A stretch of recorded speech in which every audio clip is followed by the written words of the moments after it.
Meanwhile, the White House is responding to former President Trump's call for Joe Biden to take a drug test before next month's debate.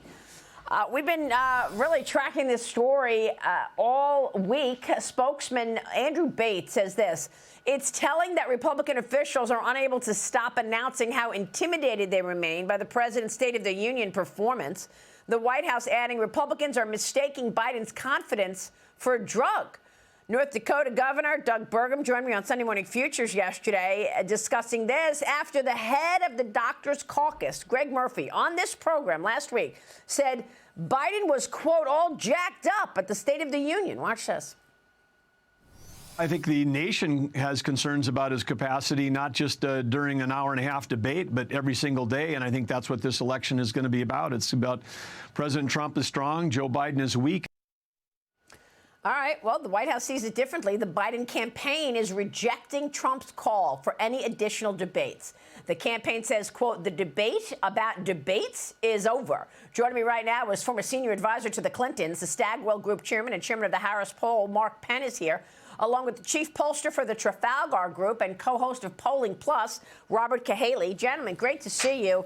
Wow, let's dig in. We've got so much to talk about. Mark, kick us off here. Your thoughts on these debates. Harris Faulkner with us this morning. We have a fantastic group. Let's get into it. Mark, your reaction.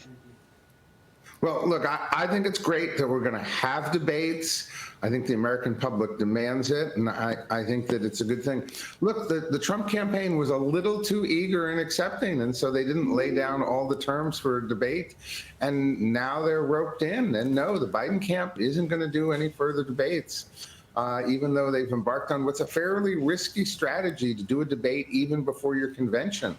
If you don't do well in that debate, it could be a wobbly convention. So what happens then? I mean, is he being set up here? I don't think he's being set up. I think that the campaign needed a dynamic. You know the polls. You know, the polls show Joe Biden is losing. My polls show it 4 or 5 points.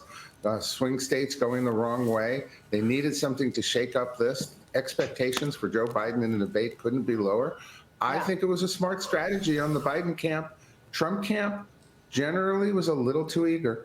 Robert Cahaly, what do you say? New polling from CBS News and YouGov finding President Biden trailing Trump still by 5 points in Arizona, 9 points in Florida.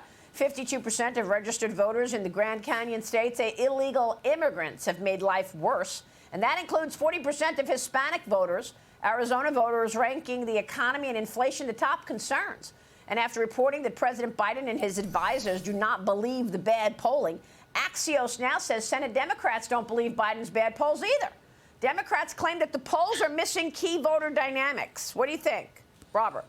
Well, I think what you're seeing in these polls is that there's a departure between how Biden is doing and the rest of the Democrats. In most of the polls, their Senate candidates are doing far better than Biden. So it is kind of a personal rejection to him. I feel like he was backed into these debates. I don't think he had a choice. I mean, this early debate, I think Mark was right. I mean, it is risky to do this before your convention, but I don't think he had a choice. There's a lot of pressure to remove him. And so, you know, this expectation bar is low, but these polls are significant, and they can act like that they're not paying attention to them. But if they weren't worried about this, they'd release the audio of the interview for the committee report that came out. Well, they won't release anything but the transcript now. There's a reason. They know how he looks at the difference between that and the State of the Union performance. Yeah, it's a great point. The DOJ will not release that audio, and President Biden has now used executive power to say, no, we're not releasing it. You've got the transcript. That's all you need. Harris Faulkner, what's most important here? Jump in. Look, I'm going to disagree a little bit with Mark Penn about how eager the campaign is to do these debates. I mean, we saw just a couple of days ago, Telemundo, you know, others were saying, well, maybe there'll be more debates. Friday night in a late statement, the Biden campaign put out the debate about debates is over, no more games. So they're going to get 2, and that's about all they want to do. It's hard to have 2 people debate 4 times with nobody else in the room.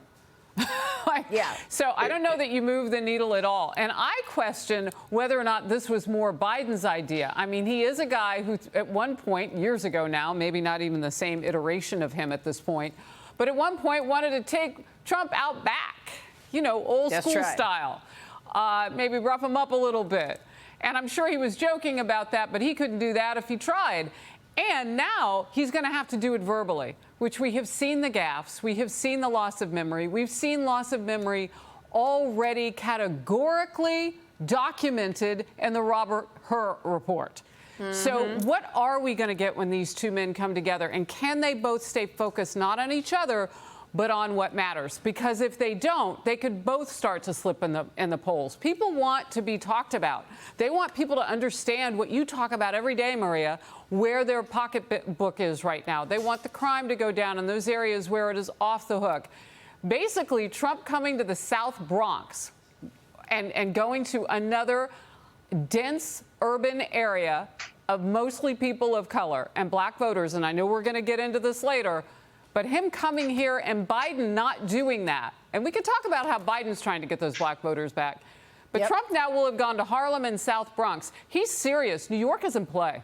Yeah, I totally agree, Harris. New Jersey as well, by the way. How about those crowds in Jersey the other day when he went to Wildwood? Unbelievable. But you mentioned the black vote. I want to get the pollsters' thoughts on this, because Trump is cutting into this, isn't he, Mark? President Biden claims to be focusing on black voters. He did so yesterday, giving that commencement speech.